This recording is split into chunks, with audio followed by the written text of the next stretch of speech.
Welcome to the first Monday message of April 2015. True to form, I'm taping this the day before it's scheduled to be uploaded on Monday, April 6th. I hope to have done this outside, but unfortunately it's raining, so you view this as it's being taped from my home study.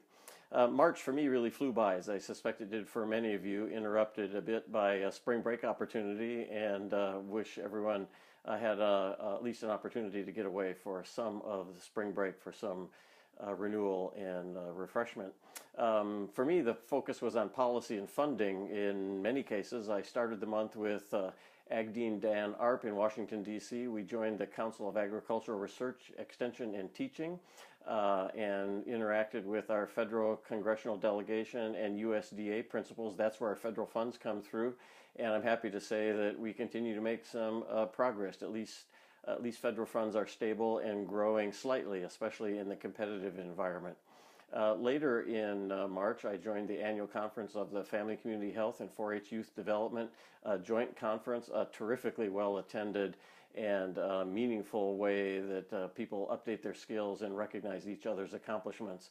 That is clearly growing to be nearly half of the entire Extension service, and it's always fun to spend time with some really motivated people. I attended my first meeting of the Extension Committee on Organization and Policy. I'm a relatively new member there and have been given the opportunity to chair a national committee of communications and marketing. So all of these things tie together and help to reinforce the role that Oregon plays on the national scene and the way in which we derive some of our resources from national sources. Most important in the last month was the startup of the Oregon legislative session. It's now in full swing, and which means that every day brings a new surprise and can't really tell what's going to happen from day to day and week to week. I was surprised and then reassured by the amount of support in this state for bringing back what's known as Outdoor School, which is a week-long residential camp for every sixth grader in the state. And there is meaningful support for reinstituting on a statewide basis Outdoor School. And based upon work done by a coalition and listening to Oregonians, they have concluded that the OSU Extension Service is the most credible statewide provider of Outdoor School if it were to come back in an organized and a systematic way. So we're deep into those conversations, and a month from now when I update you next, I should have more to say about that.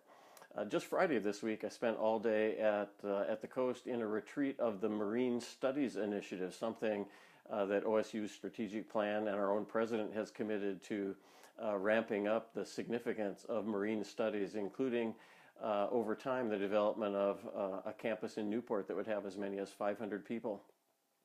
For those of us in the outreach and engagement world, there's a subcommittee that is working on that topic along with partnerships, and the intent is to make the Marine Studies Initiative a true statewide effort of the university. So I'd welcome your thoughts and suggestions about some things that we might get ahead of the curve on, anticipating that in a state like Oregon, our marine environment is a very important one.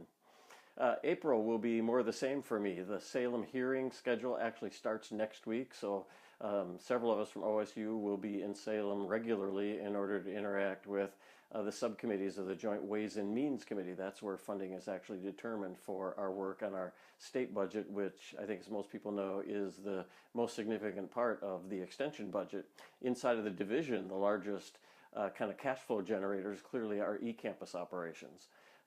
Starting up in the next week will be interviews for the Vice President for Research. I offered to sit on that search committee because the scholarship of engagement is a growing important role for many universities, especially those of us at Oregon State who work in the field. And as this Vice President for Research is responsible for the growing number of centers and institutes at OSU, I expect and hope that engagement and engaged scholarship becomes a more meaningful part of the work done in those centers. So I'm happy for the opportunity to help recruit and select the next Vice President for Research.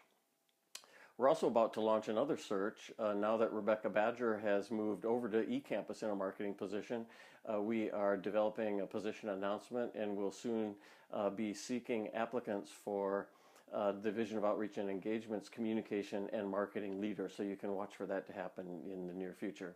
There's also lots of preparation for activities next week. Beyond the legislative hearings, as important as they will be, we've reserved much of the week for outreach and engagement activities on the campus. Starting on Monday will be the Vice Provost Awards for Excellence Luncheon, and I look forward to seeing many of you there, especially the award winners, but all are certainly welcome. So hope you've registered for that lunch and the colloquium that follows. We have the former Chief Operating Officer of the state of Oregon, Michael Jordan is his name, who will spend the afternoon with us talking about data management systems for measuring our performance.